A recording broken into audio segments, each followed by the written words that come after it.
Tots hem pres o prendrem algun fàrmac a la nostra vida, per algun tipus de malaltia. Un mal de cap, un mal de panxa, una petita febrícula...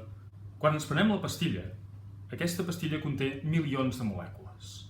Molècules que han estat dissenyades per interaccionar amb una proteïna que està associada amb aquesta malaltia. I de cop ens sentim molt millor. Això és perquè les molècules es distribueixen al nostre cos i arriben a la proteïna que interaccionarà i ens farà sentir més bé.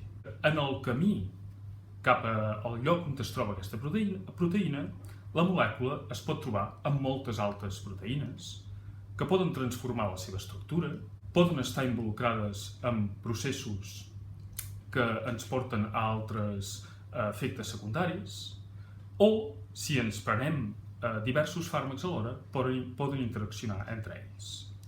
Tot plegat fa que, a més de l'efecte terapèutic del fàrmac, pugui tenir efectes secundaris. Alguns són lleus, com mal de cap, mal de panxa, nàusees, però altres poden ser fatals, com toxicitat a nivell de cor, de fetge o de ronyó.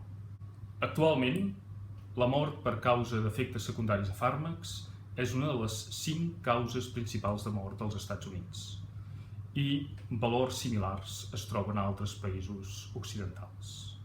Per tant, poder anticipar aquest tipus d'efectes secundaris fatals és importantíssim a l'hora de garantir que els fàrmacs són els més segurs possibles. Aquesta anticipació sol fer amb mètodes computacionals. Tradicionalment, el que s'ha fet és intentar predir aquests efectes secundaris a través de l'estructura de la molècula.